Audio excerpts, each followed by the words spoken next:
નમસ્કાર તાલીમાર્થી બહેનો. પ્રથમ વર્ષના તાલીમાર્થી બહેનોનું કોર્સ 1માં હું ડિમ્પલબેન આપ સર્વેનું સ્વાગત કરું છું. કોર્સ 1A બાળકોનો સર્વાંગી વિકાસ અને પૂર્વ પ્રાથમિક શિક્ષણ, જેમાં 4 યુનિટ છે. આપણે ત્રીજા યુનિટની ચર્ચા ચાલુ હતી. મનોસામાજિક વિકાસ અને સામાજિકરણ. અહીં જોયા મનોસામાજિક વિકાસ એરિક્સનના સિદ્ધાંતો 8 છે, એ પણ ચર્ચા કરી. અને સામાજિકરણમાં સામાજિક, આર્થિક, સાંસ્કૃતિક ભિન્નતા છે, એ મુદ્દાની આજે આપણે ચર્ચા કરવા જઈ રહ્યા છીએ. સામાજિકરણમાં સામાજિક, આર્થિક, સાંસ્કૃતિક ભિન્નતા. આપણે સામાજિકરણમાં કયા કયા પરિબળોનો ભાગ ભજવે છે એ વિશે આપણે જોયું, જેમાં કુટુંબ, સમવયસ્ક જૂથ, સમાજ, શાળા, ભાષા, આ બધા જ પરિબળો છે એ બાળકના સામાજિકરણ પર અસર કરતા હોય છે. બાહ્ય રીતે સમાન સામાજિક વાતાવરણમાં સામાજિકરણ પામતી વ્યક્તિઓમાં પણ ભિન્નતા રહે છે. એટલે કહેવાનો મતલબ કે ધારો કે કોઈ એક જ ઘરની અંદર 2 બહેનો હોય, 2 ભાઈ હોય, ભાઈ બહેન હોય, એક જ સરખા વાતાવરણની અંદર એમનો ઉછેર થતો હોય, બાહ્ય વાતાવરણ સમાન છે, છતાં પણ એ બંને વ્યક્તિઓ જે છે એમાં સામાજિકરણમાં ભિન્નતા રહે છે. દરેક વ્યક્તિનું મનોશારીરિક બંધારણ, જૈવિક વારસો અન્યોની અપેક્ષાએ અલગ તરી આવે છે, અને આથી દરેક વ્યક્તિ સમાજમાંથી વિભિન્ન અસરો ગ્રહણ કરે છે. તમે ઘણા ઘરમાં જોયું હશે, 2 બહેનો હોય, એક જ ઘરની અંદર ઉછેર થતો હોય, છતાં બંનેના સ્વભાવમાં ફેરફાર હોય, તો એમાં જૈવિક વારસો જે છે એની પણ અસર જોવા મળતી હોય છે. તેથી વ્યક્તિગત ભિન્નતા પાંગરે છે. વળી કોઈ 2 વ્યક્તિના ભૂતકાળના અનુભવો સમાન નથી હોતા. દરેક વ્યક્તિનો ભૂતકાળ જે છે દરેકનો જુદો જુદો હોય છે. ભૂતકાળમાં બનેલી ઘટના, ભૂતકાળના બનેલા સારા નરસા પ્રસંગો છે, ભૂતકાળમાં પોતાની સાથે થયેલા અનુભવો છે, એ દરેકનું સરખું હોતું નથી. કોઈ ગામડાનો, કોઈ શહેરનો, કોઈ ગરીબાઈમાં,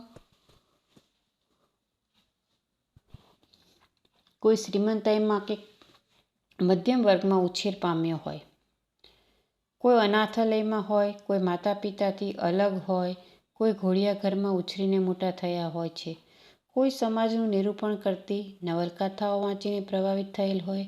આમ વ્યક્તિઓનો ભૂતકાલીન અનુભવ જુદો જુદો હોય છે. તમે વર્ગખંડની અંદર તમારા ક્લાસમાં 30 બાળકો હોય, તે દરેક બાળકના વિશેનો તમે કેસ સ્ટડી કરો, દરેક બાળકનો ભૂતકાળ જુદો જુદો હશે. વર્ગમાં એવા પણ બાળક હશે, કોઈની માતા ગુજરી ગઈ હશે, કોઈના પિતા ગુજરી ગયા હશે, કોઈના બંને માતા પિતા નહીં હોય, કોઈ મામાના ઘેર ઉછેર થતો હશે, કોઈ માસીના ઘેર રહેતા હશે. તો આમ દરેક બાળક જે છે એનો ભૂતકાળ જુદો જુદો હોય છે. આના કારણે સામાજિક, આર્થિક, સાંસ્કૃતિક રીતે સમાજના જુદા જુદા વાતાવરણને ઓઢ્યું હોય છે કે તેમને તેમ કરવા ફરજ પાડી હોય છે. એટલે વાતાવરણની ભિન્નતાને લીધે કુદરતી રીતે તેમનું સામાજિકરણ જુદું જુદું થાય છે. શહેરના બાળકો જે છે, 5મા ધોરણમાં ભણતું શહેરનું બાળક અને ગામડાનું બાળક, તો બંનેમાં ભિન્નતા જોવા મળશે, કેમ કે બંનેનું બાહ્ય વાતાવરણ છે કેવું છે, અલગ અલગ છે.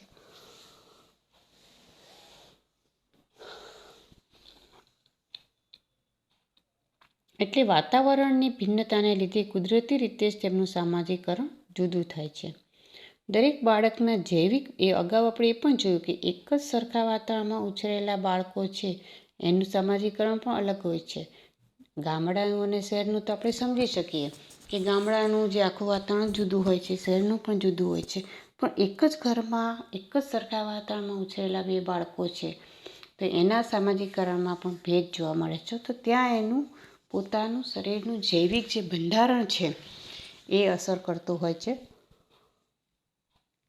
દરેક બાળકના જૈવિક બંધારણ અને ભૂતકાલીન અનુભવો જુદા જુદા હોવાથી તેઓ વર્તમાન સમાન સામાજિક વાતાવરણનું પ્રત્યક્ષીકરણ જુદી જુદી રીતે કરે છે. એટલે કે તેમનું મનોવૈજ્ઞાનિક વાતાવરણ મનોવૈજ્ઞાનિક વાતાવરણ કે તેમનો જીવન અવકાશ જુદો જુદો હોય છે. બે ઘરની અંદર બાળકો હોય તો બંને ભણવામાં પણ એક સરખા હોશિયાર નથી હોતા. બંનેનો વ્યવસાય પણ અલગ અલગ હોય છે. આથી પણ એક જ સામાજિક વાતાવરણમાં ઉછરતી વ્યક્તિઓનું સામાજિકરણ ભિન્ન વ્યક્તિઓ રૂપે થાય છે અને આમ સામાજિકરણમાં ઘણી મથામણ સંઘર્ષ રહેલા છે. બાળકનું વર્તન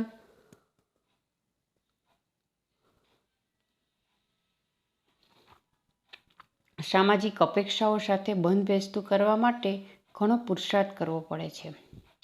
નિયમિત હાજરી, નિયમિત ગૃહ કાર્ય, વર્ગમાં શાંતિ, શાળાની સામાજિક અપેક્ષાઓ, ધોરણો પ્રમાણે વિદ્યાર્થીને પલોટવા મથતા મા બાપ, શિક્ષકો અનેક પ્રકારના પ્રતિકારો સામે લડવું પડે છે. કોઈ એક ધોરણના બાળકો હોય તો એ બધા જ સારી એવી શિક્ષણમાં પ્રગતિ કરે તો એમાં પહેલાં નિયમિત બધા જ બાળકો હાજર રહેવા જોઈએ. શિક્ષક જે કંઈ ગૃહ કાર્ય આપે છે એમાં પણ નિયમિતતા હોવી જોઈએ. અભ્યાસ કરતા હોય ત્યારે વર્ગમાં શાંતિ હોવી જોઈએ. તો આ રીતે બાળકમાં અપેક્ષિત વર્તન પરિવર્તન લાવવા માટે મા બાપ અને શિક્ષક જે છે વિદ્યાર્થીને પલોટવા માટે મથતા મા બાપ કે શિક્ષકોએ પણ અનેક પ્રકારના પ્રતિકારોના સામે લડવું પડે છે. છોકરાને ભણાવવાનું હોય તો મા બાપે પણ ઘણી આર્થિક પ્રશ્નો હોય એનો પણ સામનો કરવો પડે.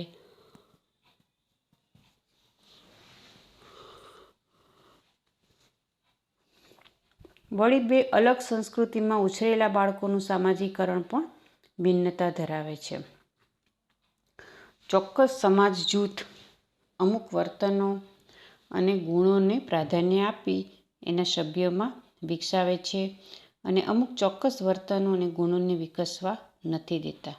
એટલે અમુક ચોક્કસ સમાજ જૂથ અમુક વર્તનો અને ગુણોને પ્રાધાન્ય આપી એના સભ્યોમાં વિકસાવે છે અને અમુક એવા વર્તનો હોય અમુક સમાજ એવો છે કે એનામાં ગુણોને વિકસવા દેતો નથી. માનવ વ્યક્તિત્વને સમાજ ઘડે છે અથવા તો માનવ એ સામાજિક ઘડતરનું પરિણામ છે અને આમ સમાજ અને સંસ્કૃતિ એ માનવ ઘડે છે. બાળકો હોય અને મિત્રતા આપણે જોયું કે મિત્ર વર્તુળ પણ એને અસર કરતું હોય છે. સારા મિત્રો મળી જાય જે સમાજમાંથી જ એને પ્રાપ્ય હોય છે તો એનું ઘડતર સારું થાય. અને કોઈ મિત્ર એવા તોફાની મળી જાય તો એ પણ ભણે ને બીજા પણ ભણવા ના દે. એટલે માનવના વ્યક્તિત્વને સમાજ ઘડે છે. એટલે આસપાસનું વાતાવરણ છે ઘણા બધા સંજોગો છે એ અસર કરતા હોય છે.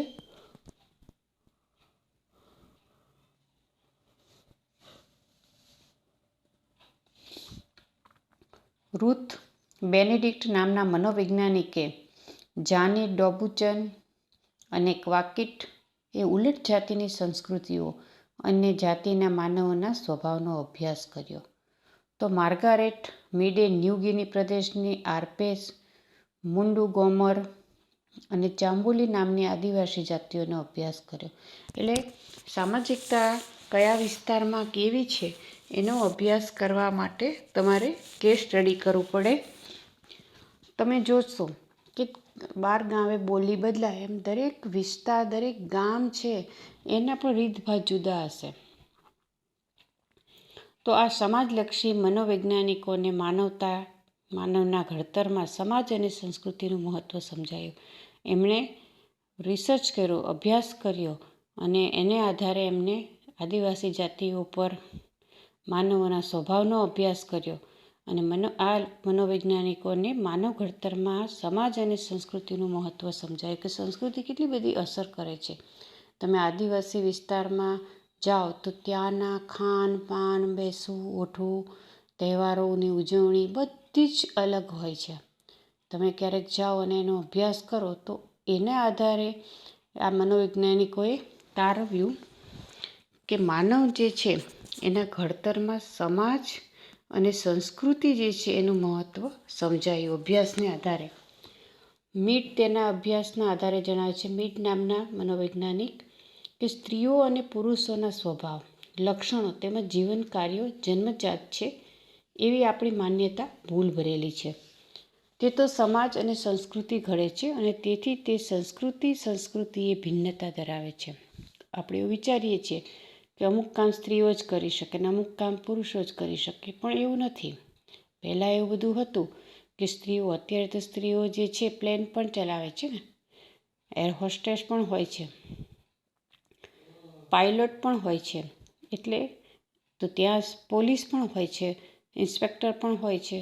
તો આ કામ છે પહેલાં એવું ગણાતું પુરુષો જ કરે. અત્યારે તો તમે જોશો બસની અંદર કંડક્ટર પણ સ્ત્રીઓ છે. હવે સમાજે સ્વીકારી લીધું. પહેલાં તો નવાઈ લાગતી હશે સ્ત્રીઓ કંડક્ટરનું કામ કરે. તો સમાજ અને સંસ્કૃતિ જે છે એ ઘડતી હોય છે અને સમાજ અને સંસ્કૃતિ ઘડે છે, તેથી સંસ્કૃતિ એ ભિન્નતા ધરાવે છે.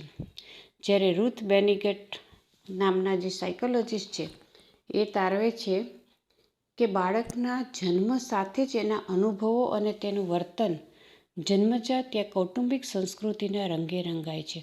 તમે જોજો અમુક વર્તનો મમ્મી જેવું હોય, પપ્પા જેવું હોય, તેઓ તમે જોશો તો એ કુદરતી એને જન્મજાત મળતી હોય છે.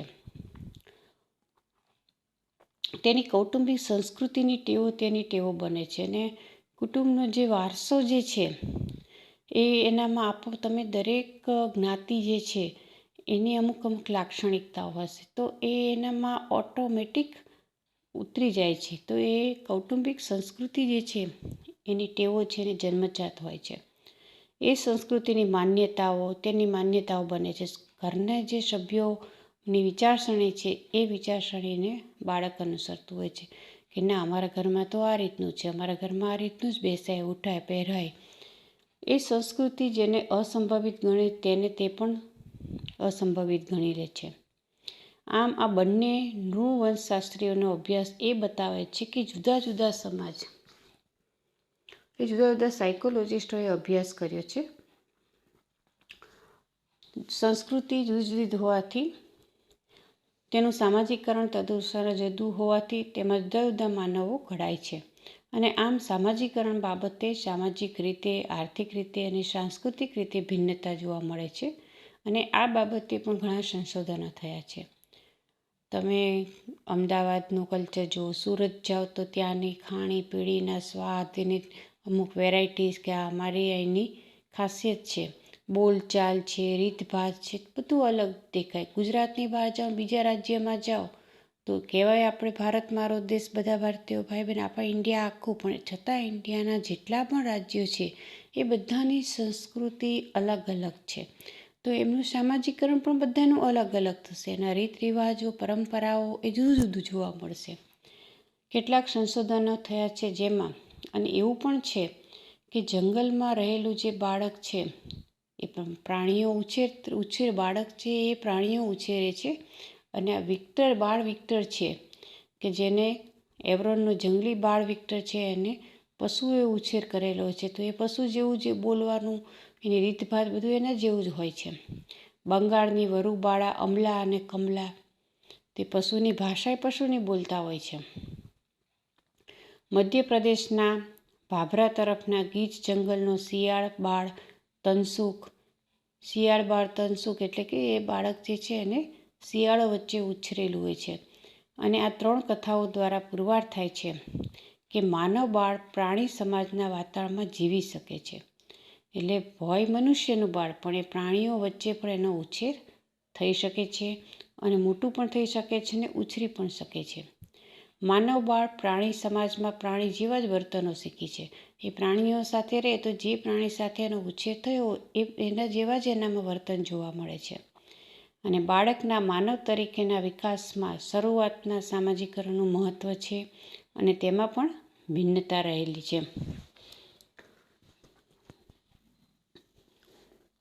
હવે આ સામાજિકરણ વિશેની તમે જે સંકલ્પના જોઈ એને આધારે એમાં જે સંસ્કૃતિની અસર જોવા મળીએ તો આનું ફળ સ્વરૂપે આપણે જોઈએ તો આમાં શું શું ફેરફાર છે. તો આમ મોટા ભાગની સમાજ બધા સાયકોલોજિસ્ટોએ પોતપોતાના કેસ સ્ટડીને આધારે પોતાના વિચારો રજૂ કર્યા, પણ છેવટે એનો સાર શું છે? તો મોટાભાગની સમાજ વ્યવસ્થામાં બાળક જે છે એ મા બાપ પાસેથી બિન ઔપચારિક રીતે સમાજ દીક્ષા મેળવે છે. શાળા છે ઔપચારિક છે, તેમાં ચોક્કસ વર્ગ છે, શિક્ષક, ચોક્કસ સમયે જ એની અંદર અભ્યાસ થાય છે. જ્યારે પેલું તો 24 કલાક બાળક ઘેર રહે છે. એને મમ્મી એવું નથી કહેતા કે ચાલ આજે હું તને આ વિશે બોલતા શીખવું છું, રોટલી બોલતા શીખવું છું. એ કુદરતી આપોઆપ છે એ શીખતું હોય છે. તો એ બિન ઔપચારિક રીતે સમાજ દીક્ષા મેળવે છે. 5 વર્ષની ઉંમર પછી શાળાએ જતું થાય એટલે શિક્ષકો પાસેથી તે સમાજની રીતિનીતિ પ્રમાણે ઔપચારિક રીતે શાળા જે છે, શિક્ષકો પાસે જે જ્ઞાન મેળવે છે એ ઔપચારિક છે. ચોક્કસ સમયે ચોક્કસ સ્થળે જે જ્ઞાન આપવામાં આવતું હોય છે ઔપચારિક કહેવાય. અનાયાસે આસપાસના વાતાવરણમાંથી શીખે છે અનૌપચારિક કહેવાય. તો શિક્ષકો પાસેથી તે સમાજની રીતિનીતિ પ્રમાણે ઔપચારિક રીતે સામાજિકરણની દીક્ષા પામે છે. પ્રાર્થનાની અંદર કેવી રીતે બેસવું, પ્રતિજ્ઞા બોલાય ત્યારે કેવી રીતે ઊભા રહેવું, સાવધાન, વિશ્રામ, તો આ બધું ઔપચારિક છે. ઉપરાંત દરેક સમાજની આગવી એવી એકરૂપતા હોય છે અને એને સામાન્યતઃ વ્યક્તિ તાબે થાય છે. જે તે સમાજની જે રૂઢિ છે એ પ્રમાણે વ્યક્તિ છે એને અનુસરતી હોય છે અને તાબે ન થાય તો એની સામે બળવો કરે છે. ઘણા સમાજમાં કોઈ સમાજના નિયમો છે એનાથી વિરુદ્ધ કોઈ કાર્ય કરે તો સમાજમાં બળવો કરીને એને જ્ઞાતિમાંથી એને પહેલાં તો એને ગામમાંથી કાઢી મૂકવામાં આવતા. કોઈ છોકરી કે છોકરો પોતાની જ્ઞાતિ સિવાયના બીજી જ્ઞાતિમાં લગ્ન કરે તો અમુક મારી પણ નાખતા હોય છે. ક્યારેક એના માતા પિતાને છે એમના જે કે સમાજમાંથી એમને બાકાત રાખતા હોય છે, સમાજમાંથી એને કાઢી મૂકતા હોય છે. તો અને એની સામે એને બળવો કરે છે. જો વ્યક્તિ તાબે ન થાય એના જે રૂઢિ પ્રમાણે, તો સામાજિકરણની પ્રક્રિયામાં આચાર વિચારની સામ્યતા અને એકરૂપતાની આવશ્યકતા રહેલી છે. વળી શીખવાની ક્રિયા અને સામાજિકરણનો ખૂબ ગાઢ સંબંધ હોવાથી સામાજિકરણની પ્રથામાં પરિવર્તન કરવામાં આવે છે. દાખલા તરીકે નાના બાળકને જ્ઞાતિ વ્યવસ્થાની ઉત્પત્તિ અને જડતા વિશે શિક્ષણ આપીને એમ કહીએ કે કોઈપણ જાતના ભેદભાવ પાયા વગરના છે તો એ વિચારની અસર કાયમ રહે ખરી? આપણા સમાજમાં અનેક કોમો વચ્ચે જે પૂર્વગ્રહ જોવા મળે છે તે પણ સામાજિકરણની પ્રક્રિયામાં અવરોધરૂપ બને છે. અમુક જ્ઞાતિના ઘેર જાય નહીં, અમુક જ્ઞાતિના ઘરનું પાણી ન પીવે, અમુક જ્ઞાતિ જોડે બેસે નહીં. તો આ જે છે એ શું છે? પૂર્વગ્રહ છે કે અમારા લોકો છે આ ઘરના આ જ્ઞાતિ સાથે અમારે સંબંધ નથી. ભાણાનો વ્યવહાર કે ને તો એ કે અમારે એની સાથે સંબંધ નથી રાખતા. અમુક જ જ્ઞાતિના સંબંધીઓ હોય એને લગ્ન પ્રસંગે આવકારે. તો આ જે છે કોમ વચ્ચેના પૂર્વગ્રહ જોવા જ મળે છે, જે સામાજિકરણની ક્રિયામાં અવરોધરૂપ બનતા હોય છે. સામાજિકરણને સમજી બાળકનું સામાજિકરણ રચનાત્મક દિશામાં વિકસાવી સમાજમાં શાંતિ સૈનિકો રૂપી માનવોનું ઘડતર કરી શકાય છે. અને શિક્ષક તરીકે આપણે શું કરવું જોઈએ? જો એવો પ્રશ્ન પૂછે તો અહીંથી તમારો જવાબ શરૂ થાય. શિક્ષક તરીકે આટલું તો કરીએ તો એવું પૂછવામાં આવે છે. તમે ભવિષ્યના શિક્ષક બનવાના છો એટલે તમે વિદ્યાર્થીઓનું સામાજિકરણ વિકસાવવા માટે શું કરશો? તો અહીંયાથી જવાબ શરૂ થાય છે. તો કુટુંબનું વાતાવરણ સંવાદિતા ભર્યું, સમજણપૂર્વકની શિસ્તવાળું હોવું જોઈએ તેવું બાળકના માતા પિતાને માર્ગદર્શન આપવું. કોઈ બાળકના માતા પિતા ઝઘડો કરતા હોય તો એને સમજાવવું જોઈએ કે તમારે બાળકની હાજરીમાં ઝઘડો કરવો જોઈએ નહીં. બાળકની તુલના અન્ય સાથે ન કરતાં તેને પોતાની ગતિએ વિકસવા દેવું છે. ઘણી વખત કમ્પેરિઝન કરવાથી બાળકની પ્રગતિ અટકી જાય છે. તો માતા પિતાને પણ સમજાવવું જોઈએ કે બાળકને 2 ભાઈ હોય તો કે જો તારા કરતાં મહેશ અને રમેશ હોય, મહેશ કેટલો બધો હોશિયાર છે. આવું પણ કરવાથી બાળકમાં લઘુતા ગ્રંથિ પ્રવેશી શકે છે. એટલે એને આપણે અટકાવવું જોઈએ. પુષ્કળ સર્જન પ્રવૃત્તિ બાળકને આપવી જોઈએ. જે કે એનામાં શક્તિઓ રહેલી છે એ બહાર આવે, સુસુપ્ત શક્તિઓ બહાર આવે એવી એને જુદી જુદી એનું સર્જન કૌશલ્ય વિકસે એવી પ્રવૃત્તિઓ આપવી જોઈએ. સમાધાન વૃત્તિ કેળવાય તે માટેની રમતો, જૂથ પ્રવૃત્તિ આપવી જોઈએ. ઘણી વખત બાળક ઘરમાં એકલું ઉછેર પામેલું હોય, બીજાની સાથે રમવાની ટેવ હોય નહીં, તો પોતાની વસ્તુ બીજાને જલ્દીથી આપશે નહીં. ઘરમાં મોટા સાથે રમતું હોય તો બધા એને જીતવા દેતા હોય, મોટા છે એમ તે ખુશ થાય એટલે પોતે જાતે કરીને હારી જતા હોય રમતની અંદર. જ્યારે એ બાળક શાળામાં જાય, બીજા બાળક સાથે રમે અને જો એની હાર થાય તો એ સ્વીકારી શકતું નથી. એનામાં સમાધાન વૃત્તિ કેળવાતી નથી. એટલે કેળવા એ માટેની રમતો અને જૂથ પ્રવૃત્તિ પણ એને આપવી જોઈએ. શિક્ષા તો ક્યારેય ન જ કરવી. બાળકને શિક્ષા ન કરવી, પ્રશંસા કરવી. એ જે કંઈ સારું કાર્ય કરે છે અને એની કદર કરવી જોઈએ, જે સામાજિકરણ વિકસવામાં ખૂબ જ અગત્યનું છે. સામાજિકરણનું ધ્યેય સમાજને સ્વતંત્ર, સ્વાવલંબી અને જવાબદાર નાગરિક આપવાનું છે. સામાજિકરણનો હેતુ શું છે? સામાજિકરણ ઉપર આટલો બધો ભાર મૂકવામાં આવ્યો છે, એનું કારણ શું?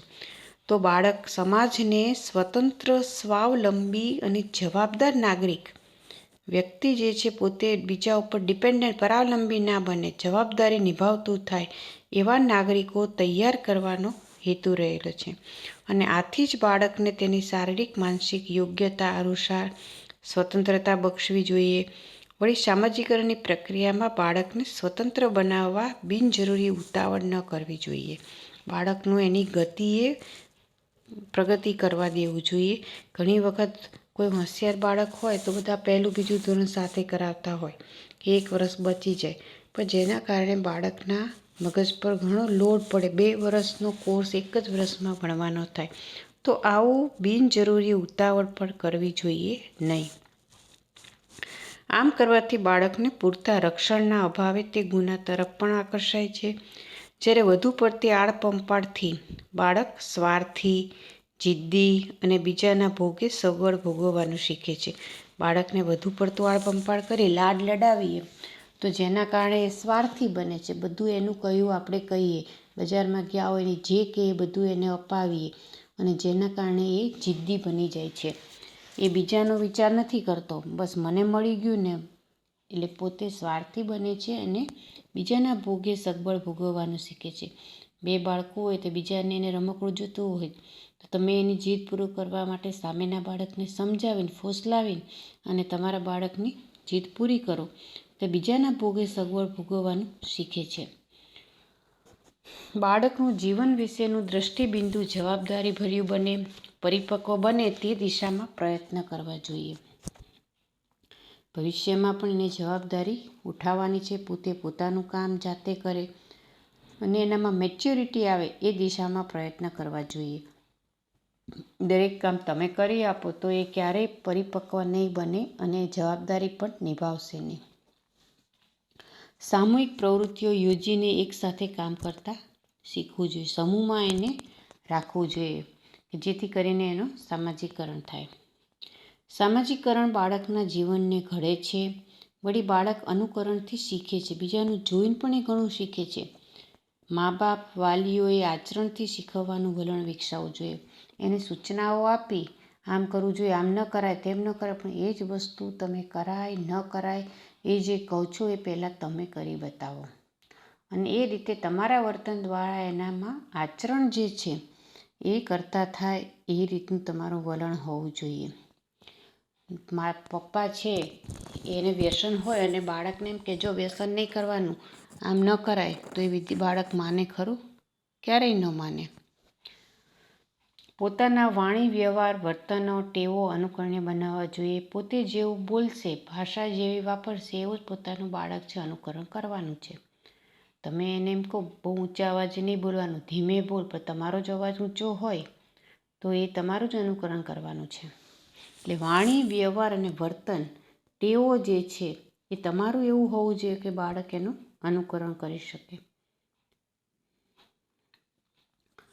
કોઈ પણ સમાજને પોતાના બાળકો ગુનાહિત વલણવાળા બને તે ન પરવડે અને આપણે જો સારા પ્રામાણિક નાગરિક બનાવવા હોય તો એનું સામાજિકરણ સંતોષકારક રીતે થવું જરૂરી છે.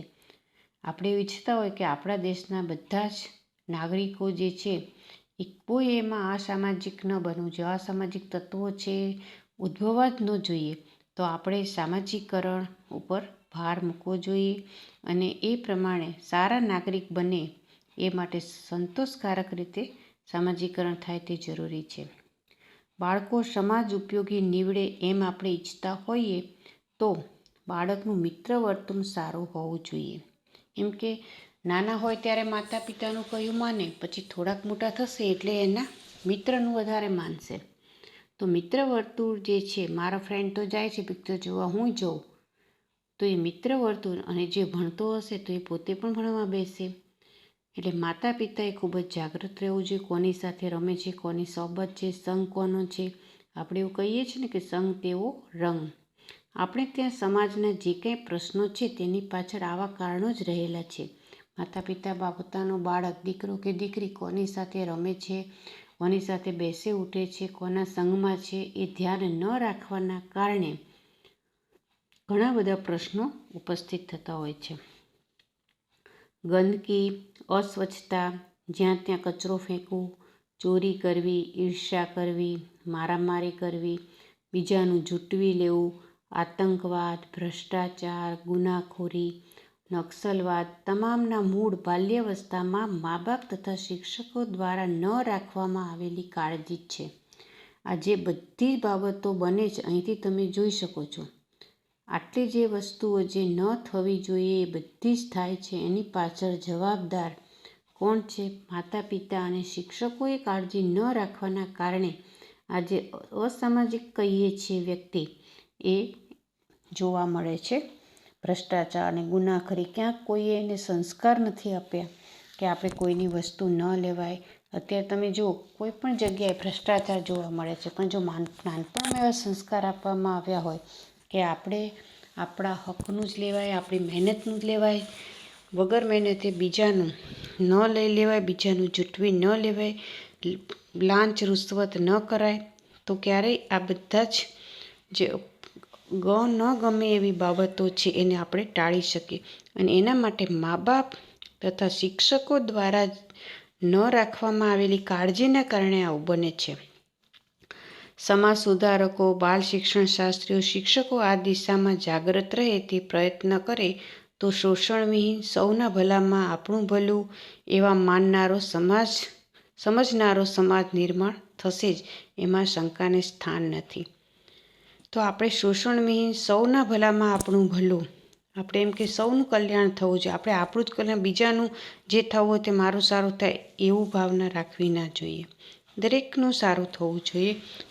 સૌના ભલામાં આપણું ભલું છે એ માનનારો, સમજનારો જો સમાજ નિર્માણ થાય તો એ માટે સમાજ સુધારકોએ, બાલ શિક્ષણ શાસ્ત્રીઓએ પુસ્તકો દ્વારા પણ બાલ શિક્ષણ શાસ્ત્રીઓ છે એ ચિંતન કરતા હોય છે કે આપણે બાળકોનું ઘડતર કેવું કરીએ કે જેથી સમાજની અંદર અસામાજિક તત્વો ઓછા ઊભા થાય અને સુસંસ્કૃત નાગરિક જે છે જવાબદારીઓ નિભાવી શકે એવું સરસ મજાનું યોગ્ય સામાજિકરણ થાય એનો વિચાર કરવો જોઈએ.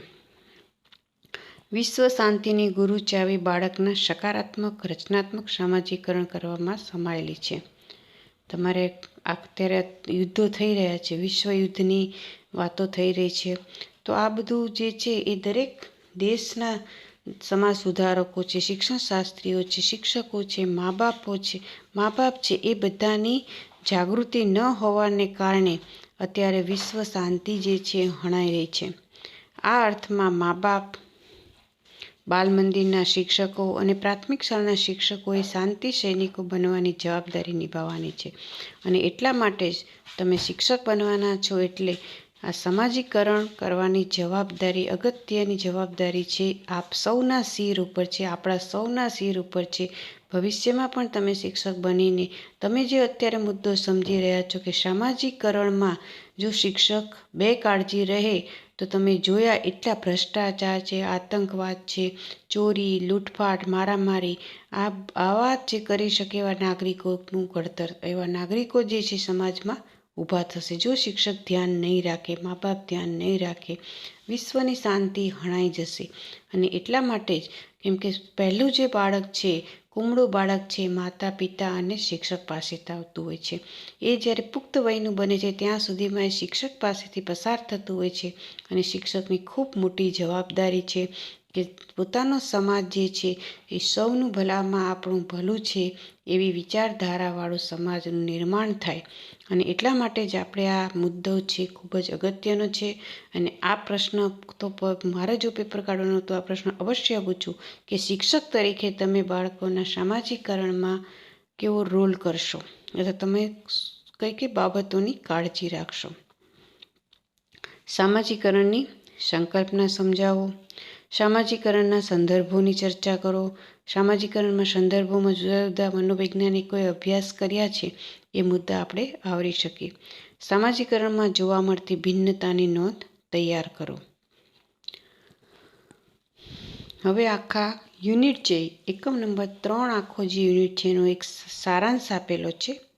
તો પહેલાં આપણે એરિક્સનના સિદ્ધાંત અનુસાર વ્યક્તિ છે શિશુ અવસ્થાથી શરૂ કરીને વૃદ્ધાવસ્થા સુધીમાં જીવનની 8 અવસ્થાઓમાંથી પસાર થાય છે એ સિદ્ધાંત એરિક્સને આપેલો છે.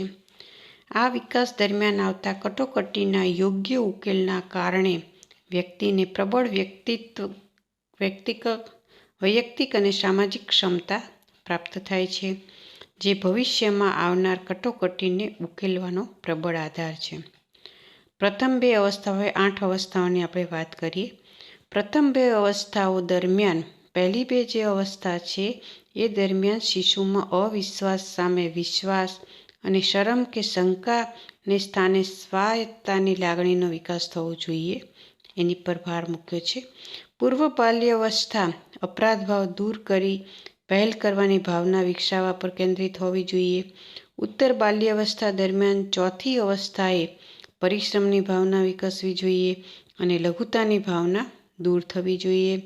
5મી અવસ્થામાં તરુણ ઓળખ વિરુદ્ધ મૂંઝવણમાંથી જાગૃત રીતે પોતાની ઓળખને દ્રઢ કરે છે.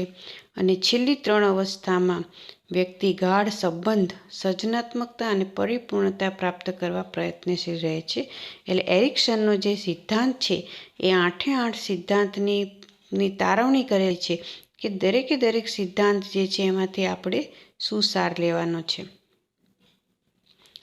સામાજિકતાના વિકાસમાં પોતાની અને બીજાની ઉન્નતિ માટેના સામર્થ્યનો વિકાસ સમાયેલો છે. વારંવાર એ ભાર મૂકવામાં આવે છે પોતાની તો પ્રગતિ ખરી, પણ બીજાની પણ પ્રગતિનો વિચાર કરીએ ત્યારે સાચું સામાજિકરણ થયું કહેવાય. સામાજિકતાના વિકાસને અસર કરતા પરિબળોમાં પરિવાર, સ્વાસ્થ્ય, શરીર બંધારણ, માનસિક વિકાસ, સાંવેગિક વિકાસ, વ્યક્તિત્વ, વાતાવરણ, શાળા, મિત્રમંડળ અને સમાજ વગેરે અસર કરતા છે. શિશુ અવસ્થામાં અને કિશોર અવસ્થામાં સામાજિકતાનો વિકાસ ઓળખીને શિક્ષકે તેને શિક્ષણમાં વિનિયોગ કરવો જરૂરી છે. બિન સામાજિક શિશુ સમાજ, ભાષા અને તેના જૈવિક બંધારણમાં રહેલી મગજરૂપી વિશેષતાને લીધે સામાજિક વ્યવહાર, નીતિ, જ્ઞાન વગેરેને શીખી સામાજિકરણ પ્રાપ્ત કરે છે. એટલે આ પણ સમાજનો પણ રોલ છે, ભાષા પણ છે અને જૈવિક બંધારણ જે છે એ પણ સામાજિકરણ પર અસર કરતું હોય છે. સામાજિકરણની પ્રક્રિયા એ ભાતીગળ પ્રક્રિયા છે. અનેક સંસ્થાઓ એમાં ફાળો રહેલો છે. તે આજીવન ચાલતી ક્રિયા છે, કારણ કે વયવૃદ્ધ સાથે ભૂમિકામાં બદલાતા માણસ નવા વર્તનો શીખ્યા જ કરવા પડે છે. બાળક હોય ત્યારે એનો રોલ, પુખ્ત થાય ત્યારે રોલ, એ બાળક છે પોતે માતા પિતા બને છે, એની પણ પોતાના બાળકોને ઉછેરની જવાબદારી, પોતાના વૃદ્ધ મા બાપને પણ સાચવવાની જવાબદારી. એટલે આ જે પ્રક્રિયા છે એ બાલ્યાવસ્થાથી શરૂ થઈને વૃદ્ધાવસ્થા સુધી ચાલતી પ્રક્રિયા છે. સામાજિકરણ વ્યક્તિની અદ્વિતીયતાનો લોપ કરતું નથી, કારણ કે દરેક વ્યક્તિના મનોશારીરિક બંધારણ, ભૂતકાલીન અનુભવો અને મનોવૈજ્ઞાનિક વાતાવરણ ભિન્ન હોય છે. પોતાનું જે આપણે અગાઉ પણ જોયું, એક જ સરખા વાતાવરણમાં ઉછરેલા બંને બાળકો જે છે એનું સામાજિકરણ જુદું જુદું થાય છે.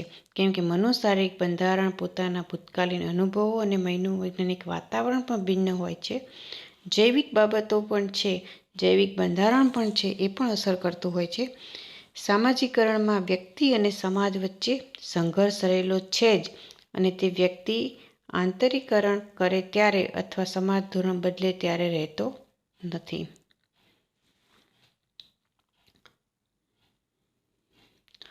પ્રેક્ટિકલ કામ જે છે, ફિલ્ડ વર્ક.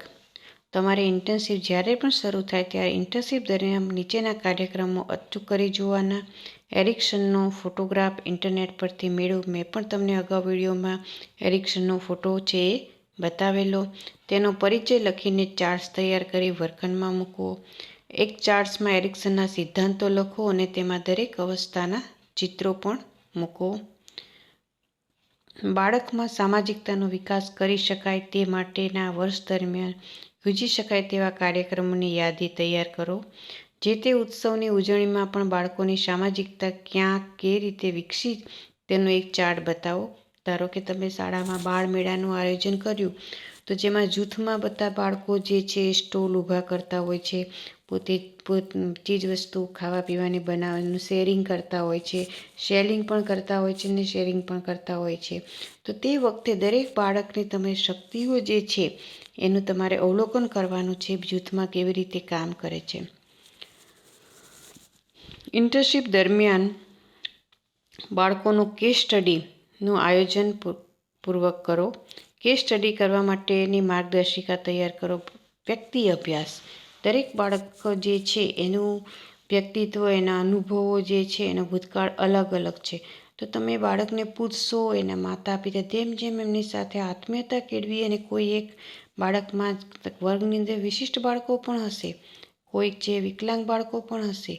તો એવા બાળક જે છે એ બાળકનો તમે વ્યક્તિ અભ્યાસ કરી અને એને આખી નોંધ તમે તૈયાર કરી શકો. અનાથ આશ્રમમાં ઉછરતા 5 બાળકો અને પરિવારમાં ઉછરતા 5 બાળકોનો વ્યક્તિ અભ્યાસ આયોજનપૂર્વક કરો. તમે જોઈ શકો, અનાથ આશ્રમમાં જ્યાં એને માતા પિતાનો પ્રેમ નથી મળતો, એમાં ઉછેર થયેલો બાળકનું માનસિક જે છે વિચારસરણી છે, એનામાં તમે એનું ઓબ્ઝર્વેશન કરશો તો એ બાળક જે છે અને એ એટલા જ ધોરણના, ધારો કે 5મા ધોરણ ભણતો અનાથ આશ્રમમાં ઉછરેલું બાળક અને પોતે માતા પિતા સાથે ઉછરેલું બાળક જે છે, એ બંનેમાં જમીન આસમાનનો ફેર જોવા મળશે. પણ તમે એનો અભ્યાસ કરશો તો એને આધારે તમને સામાજિકરણનો ખ્યાલ વધારે સ્પષ્ટ બનશે. તાલીમ દરમિયાન સામાજિકરણની સંકલ્પના સ્પષ્ટ થાય તે માટે મંત્રીમંડળનું આયોજન કરો. તમે અહીંયા DLEDની અંદર જ્યારે કોલેજ ચાલુ હોય ત્યારે આપણે મંત્રીમંડળ બનાવીએ છીએ, જે દ્વારા તાલીમાર્થીઓનું પણ સામાજિકરણ જે છે એનો ખ્યાલ પણ સ્પષ્ટ થાય અને એનું પણ સામાજિકરણ થાય. અહીંયા આપણે શિક્ષણ મંત્રી, વર્ગ મંત્રી, આરોગ્ય મંત્રી, પુસ્તકાલય મંત્રી, હોલ વ્યવસ્થા મંત્રી, સંસ્કાર મંત્રી, એવા મંત્રીઓ બનાવીએ છીએ. દર વર્ષે મંત્રીમંડળની પુનઃરચના કરવી, જેથી દરેકને વિવિધ મંત્રીની જવાબદારી અદા કરવાની તક પ્રાપ્ત થાય છે. આપણે અહીંયા પણ દરેકને 2 મહિના સુધી મંત્રીનું કામ કરવાનું હોય છે. વાલી મિલનનું આયોજન કરવું. સામાજિકરણથી વંચિત બાળકોના અભ્યાસ માટે થયેલા અભ્યાસોના દ્રષ્ટાંતો એકઠા કરી હસ્તલિખિત અંક તૈયાર કરો. આવી પ્રવૃત્તિઓ છે એ તમે ઇન્ટર્નશીપ દરમિયાન કરી શકો છો, જે આપણે ઇન્ટરનલ માર્કની અંદર ઉપયોગી થાય છે. અહીંયા આપણો યુનિટ નંબર 3 જે છે કોર્સ 1 આનો પૂર્ણ થાય છે. હવે પછી આપણે મળીશું ત્યારે યુનિટ 4 જે છે એની ચર્ચા શરૂ કરીશું. આ યુનિટના સ્વાધ્યાયમાં આપેલા જે પ્રશ્નો છે એ તમારે લખવાના થશે. જ્યાં જ્યાં તમને પ્રગતિ ચકાસવાના પ્રશ્નો આપેલા છે એ પ્રશ્નોના જવાબ, આ જે પ્રશ્નો છે પ્રગતિ ચકાસવાના પ્રશ્નો જે આપેલા છે એ તમે નોટની અંદર જેટલા બી જે મુદ્દો પૂરો થાય ત્યાર પછી આપવામાં આવ્યા છે એ પ્રશ્નોના જવાબ તમારે ફૂલસ્કેપ ચોપડાની અંદર પહેલા અને બીજા યુનિટના જ્યાં લખ્યા છે ત્યાં ત્રીજા યુનિટના લખવાનું શરૂ કરી દેજો અને તૈયારી પણ સાથે સાથે લખતા કરજો. હવે પછીના વિડીયોમાં મળીએ, ત્યાં સુધી સર્વેને નમસ્કાર.